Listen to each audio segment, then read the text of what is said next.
We're going to talk about fresh language, and as an example of that, a wonderful storyteller who uses fresh language, Roald Dahl in The Enormous Crocodile. And I want to start off with the word fresh, meaning a new or made up word. Background to the story, it's about a very nasty crocodile in a swampy river in Africa who's up to secret plans and clever tricks, and he wants to gobble up some children. In the jungle, the first person that he meets is the hippopotamus called Humpy Rumpy. And when Humpy Rumpy hears about these horrid tricks, he says to the crocodile, "Oh, you horrid, greedy, grumptious brute," cried Humpy Rumpy. Grumptious, what a wonderful made-up fresh word. Another example, he comes along to meet the elephant who's called Trunky. And when the Trunky hears about Crocodile's nasty plans, he says, "Oh, you wicked, beastly beast," cried Trunky. "Oh, you foul and filthy fiend.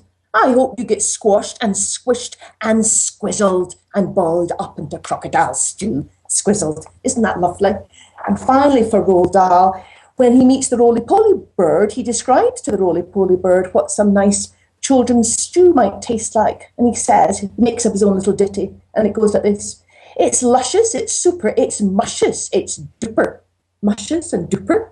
Amazing. Fresh words, newly made up. Now let me give you another example of fresh, which doesn't mean made up. It's what Catherine Patterson calls using the ordinary word in an extraordinary way. Very different feel, this book. It's called Encounter by Jane Yolen, and it's based on a true story about Columbus arriving on the shore of San Salvador, and it's told as a cautionary tale by a young Taino boy, the native boy, and he's warning his people to beware of these strangers. So he sees the strangers arriving on the shore, and look at what Jane Yolen does with this. "When the sun rose, each great canoe gave birth to many little ones that swam awkwardly to our shore."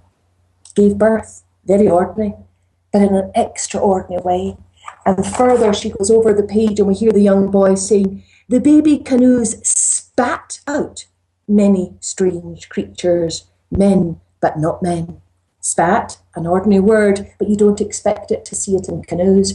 And another way we use fresh, our wonderful William Steig's beautiful book called Amos and Boris, which is about a little mouse called Amos who goes on an adventure in the sea, falls in the sea, and is rescued by a whale and befriends him, and the whale is called Boris.